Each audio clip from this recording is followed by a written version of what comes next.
Hey, it's Andryanna, and I'm so happy that you're here for this episode of The Juggle is Real. We're still kind of in that mid-August mode, the in-between weeks where we're soaking up summer and we're feeling that pull of back to school. The hockey schedules just came in for September. We're trying to get back into the rhythm of the fall season and get all those plates spinning again. And the fall is a sprint, and for some of us, we haven't been training all summer. We've had slower starts, and it's honestly a time that I like to reflect on how easily things like stress and indecision can sneak in, even when things are going well. So today, I want to bring you along on a little recap of a trip that Ryan and I just took to San Francisco. So if you are following along on Instagram, you probably saw that I've been sharing a lot about our trip. But in this episode, I want to share some of the lessons that I am bringing home, things like how we are making decisions, trusting my gut, why saying yes to experience matters so much, even when life is really busy. And some of the recos, some of the fun things that we did, including how we got home despite the Air Canada flight. So that sounds good. Let's dive right in.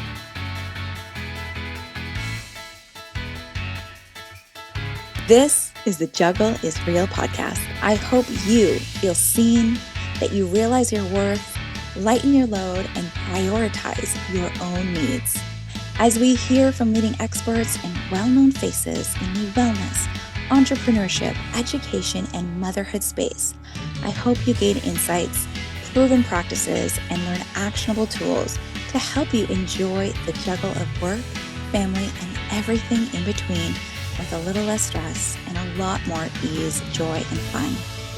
Most of all, I hope you find what you need to simplify, streamline, and supercharge your own journey of better balance and self-love. Are you with me? Let's get started. This episode of The Juggle is Real is supported by Revlon's limited edition 10th anniversary one-step volumizer. Let's be honest, when fall hits, mornings feel like a full contact sport, right? It is like a sprint between packing lunches, signing forms, and getting everyone out the door. Finding time for myself is a little trickier, sometimes a bit rare, but I've made one change that actually makes such a big difference, and that is the Revlon One-Step Volumizer. So it is a blow dryer and styling brush in one, and it's a secret weapon for a quick salon-worthy blowout done at home.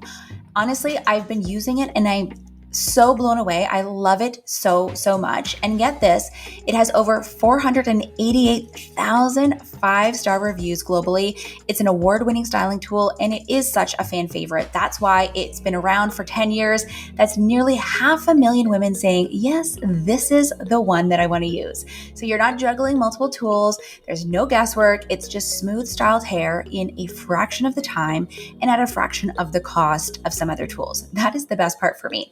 This year, Revlon is celebrating 10 years of their iconic tool with a limited edition anniversary design for their 10th anniversary. It is sleek, it's powerful, and it gets the job done in just one step. It's also in a beautiful pink pearlescent finish, which I really love. So if you're looking to simplify your morning routine this season and just feel a little more put together heading into fall, I highly recommend checking it out. You can get yours now in store or online at London Drugs, or you can visit revlonhairtools.ca to learn more, because back to routine does not mean back to chaos. Now let's get back to the episode. Okay, so I think we should start sort of with the impetus for this trip to San Francisco and sort of that gut instinct that brought us here, because it actually started about 8 months ago, just before last Christmas, when I was trying to figure out what to get for my husband, because Ryan is one of those hard to buy for people. Like if he wants something, he's just going to go and grab it or order it or whatever, right? But he works so hard and he gives so much to so many people. And even though he doesn't really quote unquote need anything, and we're not huge gift people, like even for our anniversaries or Valentine's Day or birthdays. But I did see a post on social media about Bryan, and he was releasing a few dates, because he said he's never going to go on tour again, but he released a few concert dates for 2025 in New York and San Francisco. And in that moment, I was actually in a takeout line, like a drive-through line to pick up dinner for my family. And then I saw that and I just knew. And like my gut told me, like, this is the gift, right? Like the gift is the experience, the time together, something that we will both remember after, the presents are unwrapped and the stuff that we've purchased is gone or used, right? And I was looking into it, and there's actually research that supports this and studies that show that experiential gifts actually create more connection and lasting happiness versus the material ones, because they're giving you memories, not just things, right? This comes out of Cornell University. And I think, gifts are great too. And, when you use certain gifts, you remember, the moment or the time.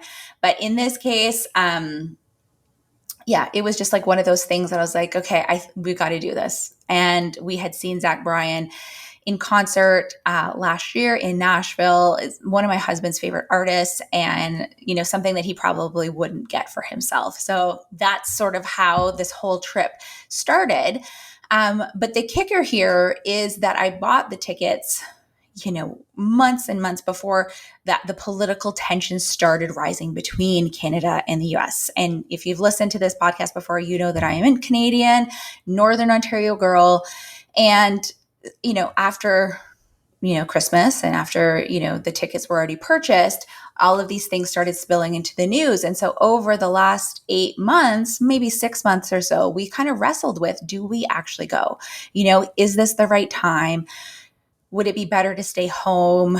And we sat in the indecision for months. And I will just say, a lot of the themes within this episode really have to do with just making the decision. And once the decision is made, then how things will fall into place. And so for us, sitting in that indecision for months, it was like a lot of weight, right? Because yes, the tickets were purchased, but if we chose not to go, then, we could have, I don't know, tried to get a refund, even though they probably weren't refundable.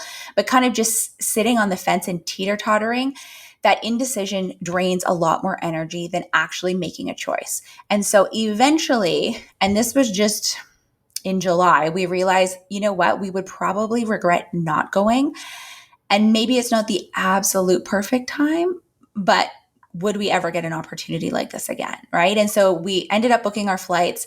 And once we did that, once we made the decision, okay, we are going, it was like everything fell into place, right? And so it was just that reminder that clarity doesn't come before the decision. It only comes after you commit. So you can't make plans, you can't pivot, you can't do anything until you actually make a decision. And so the takeaway really is, even for yourself, if you find yourself stuck in indecision right now, well, ask yourself, like, what choice will you regret not doing? Maybe, like for us, we're like, well, when are we going to get the opportunity to go to this outdoor concert in a city that I had never been to? Ryan had been once, like 10 years ago, for hockey. He loved it. And so ask yourself, if you're stuck, like, well, what would the person who, is living their best life, that version of you, what would they choose? And, or what are you going to regret? What decision are you going to regret? So that was kind of how we had to make that choice and really lean into choosing to make our own experience once we did that. And so, of course, we go forward again, and we're, about to take our trip, and we have the most incredible parents, and like huge shout out to my parents and Ryan's parents, because I do realize that we are in a very fortunate position. We have healthy parents who live in the same city as us, who are very involved in our lives, who love our boys dearly, and who took on the responsibility of splitting up the time that we were away and taking care of our boys. But, travel, it is just a roller coaster overall. And I think you really learn a lot about someone after spending time in an airport with them. So leading up to our flight and our departure, Air Canada flight attendants were in the news. Their union was considering a strike, and the dates were right in line with the dates that we were traveling to San Francisco. And it was a few days before we left, and I saw that they had voted 90 something percent in favor of striking. And so I made a very quick conversation call to Ryan. We had a very short conversation, and we had to make the quick call. Do we risk it, leave, and see what happens? Do we double book? And I had to listen to my gut again. I had to go with my intuition, and it's just said, like, have a backup, like book something now so that there's something in place. And so even though it costs more in the moment, I think that that peace of mind, for two parents leaving the country, having a certain flight and knowing that you could travel home, I think that's really was worth more than the price of the tickets. Like, it was priceless, right? And it allowed us to actually enjoy our trip instead of spending, 4 nights anxious about how we would get home. And sidebar here, our Air Canada flight home actually was canceled. And so the day before, like, I didn't even receive anything on the app. Everything on my app said flight is on time, flight is a go, but Air Canada was on strike. So it was just this period where, like, what is happening? But we didn't really have to worry about it too much because we did have a flight home with a different aircraft, right? So thank you, Porter. And so the few days before, there was still availability on that flight home. So we could still get home the same day. Our schedule had to change a little bit. We got home later than we were supposed to. Again, thank God our parents were so gracious to stay with the boys a little bit longer. But the flight was canceled in the end. And so who knows what would have happened? Would we have been stranded? Would I still be in San Francisco right now? And I have so much empathy and compassion for travelers who did not have the option that we did. And I also really respect the flight attendants for advocating for themselves. I do think that labor rights matter. And I'm happy to hear that this strike they've come to, their own decision, and they've negotiated and are no longer on strike. But really, just a takeaway here was, like, sometimes the best thing we can do is remove the what ifs, remove that anxiety, get the backup, or ask the question. Before we left, I booked that flight, right? Not knowing what was going to happen. And there was a good chance that I would have had to pay for 2 flights. Our flight did get refunded because it was canceled, and I did have to call. But I would just say, like, you're not going to regret making a decision that supports your well-being, supports you actually having that peace of mind. And I do know that there is some privilege here in being able to afford to have two flights on your credit card at once. And I might not see that refund for a little while. But there's no certainty in life. But if you can provide yourself with that buffer, that extra layer, I mean, you're not going to regret it, right? So, we're just grateful to be home because we had to get right back into it. Today is Wednesday. This episode comes out on a Thursday. I'm in the middle of a 3-stop media tour right now. So, like, life goes on. My husband had a bunch of ice times. He had to go to work right the next day. We got home at 2:30 in the morning, and he had to be at work at 7:30 that morning. So, like, I can't even imagine how our life would have been impacted had we not been able to get home. So if you were affected, I know there's 500,000 people affected by the strike. I'm so sorry to hear that, your plans were, averted. In the future, I just think, like, let's all try to have that buffer. Okay, now I want to go on to some of the fun stuff, because truly San Francisco was such a gem. And I do want to provide some fun things, some highlights for us. But before I do that, I also just want to say one more thing about choosing your own experience and creating what it is that you want to live. Because again, I had never been to San Francisco. It seemed like a cool city. But as soon as we started telling people, the very prominent response was, ooh, I hear San Francisco's, like, really dangerous. Ooh, I hear San Francisco's, like, really run down now. Ooh, like, you better be careful. You better watch out. And this, that, and the other thing. And I get it. People obviously are concerned for our well-being. They want us to stay safe. And so do we, of course. But when we were there, we had like such an amazing experience. We did not feel that the city was dangerous. We did not feel that the city was dirty. We had such a wonderful time, but we were really focused on, of course, we weren't venturing out into areas that were dangerous or doing things, late at night that might have compromised our safety. We wanted to stay in a safe place. But at the same time, we were focused on the beauty, like the ocean, the sights, the experiences, the wonderful people, all of the people that we interacted with, from our Uber and cab drivers to the trolley, like the shuttle, bartenders, servers, everyone that we interacted with were incredible. They gave us like little tips and hints and things that we should do and places to go. And we just had such a beautiful experience. And in fact, on our way out back to the airport, our Uber driver even thanked us and just said, like, we really appreciate you coming here to our city and supporting tourism and supporting our city. And, things have taken a bit of a hit with all of the things happening with Canada. And we're just so glad that you took a chance and you came to visit us. So I would just say that, the news is going to be newsing and people are always going to have their opinions, but, trust your gut, trust your instincts, and what is it that you want to see out of an experience, and then have that experience, right? Okay, so here are some quick highlights. Here are some recos. Of course, we went there. The reason for our travel was the concert at Golden Gate Park. So that was incredible. The weather was perfect. It was beautiful. The weather in San Francisco is hilarious. And I can't even, it was until I experienced it, I wouldn't have believed it, how it can change so quickly and so rapidly, and how you can look on any weather app and it'll say one thing, and then you can walk out the door and within 5 minutes experience like 4 full seasons of weather. Go up a hill, it's raining. You go down the hill, it's sunny. You turn a corner, it's windy.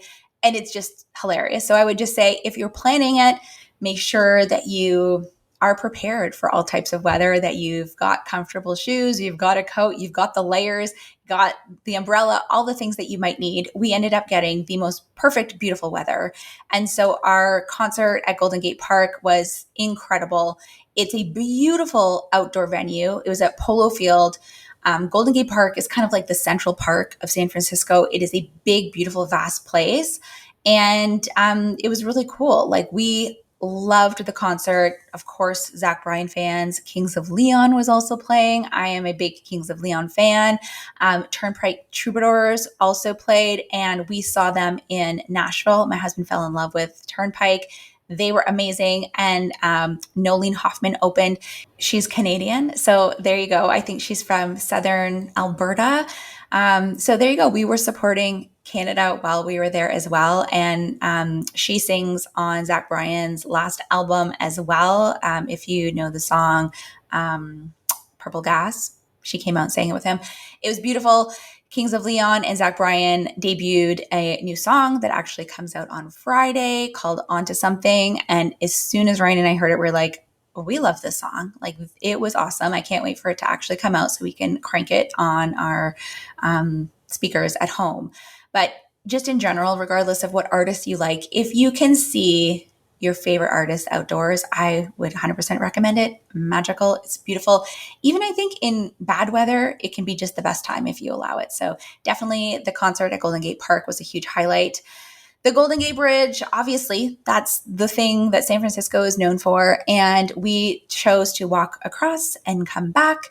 I did not have my weighted vest, but I did want to get my steps in, and we absolutely did. Like, we were getting like 18, 20,000 steps per day. So we were definitely walking around a lot. But I would just say, if you are going to San Francisco and you're planning to go see the Golden Gate Bridge, have it loosely in your plans and go when it is sunny. Like, if you see the clouds break, like, beeline it, because the clouds and the fog is so real, and it is incredible how quickly it can come in. And so if you're there and it's cloudy, you kind of don't get to see the whole bridge, And so it was really interesting how, our first day we chose to go there, and it was a beautiful sunny day. We got to get photos and all that stuff and see it in person.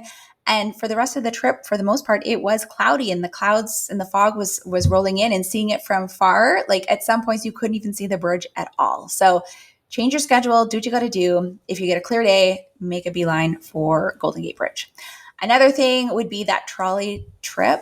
It was just super fun. Like, you see it In movies, it's something that San Francisco is known for. But if I can give you a little tip to skip the tourist line, hop on in a non-touristy area because you can hop on and off at any point.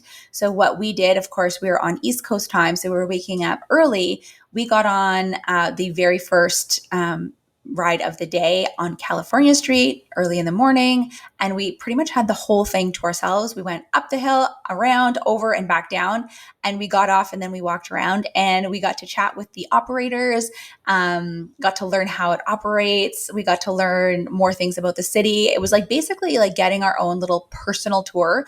However, then later in that day, we chose to go to the Fisherman's Wharf and Pier 39, which is another tourist spot, which is fun and it's like a nice spot, but it's super crowded, right? So go for the experience, but know that it's tourist heavy.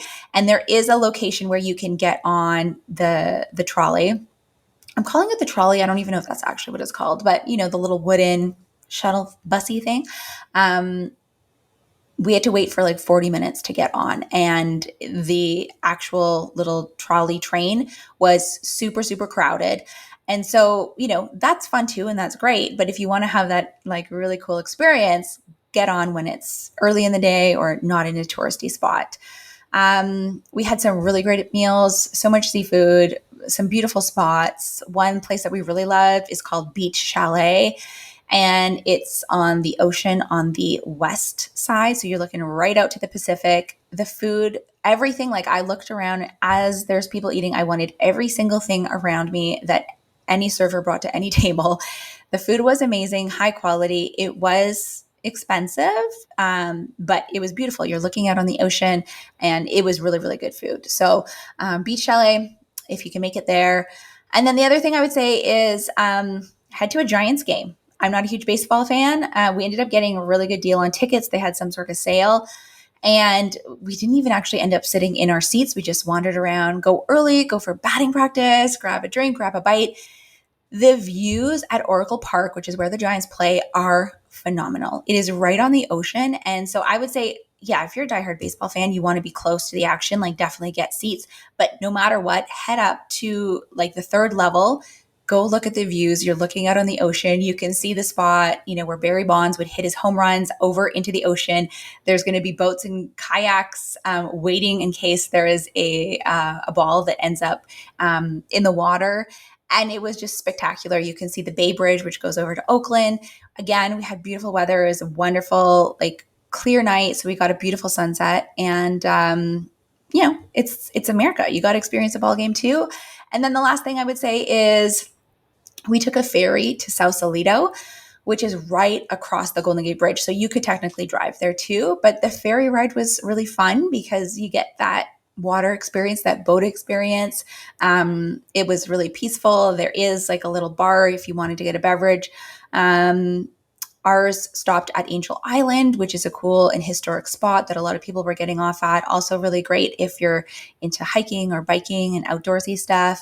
And so they stopped there and then it went across again to Sausalito, which is such a cute, quaint, really, really nice place to stop. Again, you're right on the water. There's a lot of nice restaurants. We had a great lunch at a place called Skoma's, which there is one in San Francisco at Pier 39 as well. Great seafood, great service. Our server was so sweet. And like restaurants, shops, cafes, the shops were a little bit less expensive. So we got all of our sort of touristy things there because the prices weren't as, you know, inflated as they were in San Francisco, where prices are a little bit more. But we just had such a really nice time on the way back. The captain went right past Alcatraz, slowed down, stopped so we could get a nice close-up view, which was pretty eerie, a little stinky because you're on the water. I guess how the seaweed and stuff flies up, it was kind of stinky, but definitely worth it. And of course, if Alcatraz is of interest, those tours are really, really cool as well. So those are my personal recos. We had such a beautiful time. But the bigger lesson, I think, like overall, just talking about, you know, a short little getaway, we were gone for 4 nights. The trip at the end of the day wasn't really about San Francisco. It was just about making the time, right? So like for ourselves, for our relationship as a couple, and in like connecting together and being together without the kids around, because it's different when you have to focus on people getting to bed and the kids making sure they're fed and who's bickering and who's arguing, and life is full, right? We've got hockey practices, there's work, there's laundry all the time, and it's just that daily juggle that obviously about, and it doesn't stop. But we get to choose, and even if it's in like the tiniest of pockets, to carve out space for what matters. So whether that is travel, if you're someone who does enjoy that, whether that's a dinner out or just a quiet walk with someone that you love. And it could be your spouse, your husband, your partner, could be a best friend that you don't get to see often, could be family members, people that you love. I mean, for those days that we were away, Ryan and I felt like we were just newly dating again, except with the comfort of having been together for almost 20 years, right? And that's the gift. Like when you carve out that space, you're only going to solidify that connection and stay in touch. And so even though we often feel like two ships passing in the night at home and we're always, quite busy, for us, it's about making that time. So I encourage you this week to make a plan, right? Book a dinner or text the friend, surprise your partner. And it doesn't have to be big, does not have to be like a huge thing, but put that intention behind it. And if you want more on this idea of carving out the space and how you can do it, because I get it, things are so full. There's a conversation that I had a few months ago with Dr. Mary Moreno, and we talk about the importance of making that time. And there's so many great tips that she has in this episode, how you can do it, why it's so important to prioritize that connection. There's so many beautiful gems. So definitely check out that episode with Dr. Mary Moreno. I'll link it in the notes for this podcast episode, and just check her out as well, because she is such a beautiful support for couples. So I think this is how we're going to close out. I'm so great that you chose to listen to this episode. Thanks for coming along on this little journey with me. I took a few notes, but this is basically a lot of stuff that is just popping off the top of my head. But if this episode did encourage you, share it with your spouse, share it with a friend, someone who might need a little nudge to say yes to life and yes to creating those experiences. And as always, if you enjoyed it, could you rate this episode, write me a short and sweet review? It really just helps more people find the podcast, shares this message, shares this information. And I think we all need that little nudge every once in a while. So I so appreciate you being here. I'm so grateful. There's some great episodes. We've recorded some stuff over the summer that we haven't released yet, and I'm excited to share it with you. So until the next episode, make sure you're subscribed. Make sure that you come on back, because we've got lots of great stuff here. And until the next one, take good care.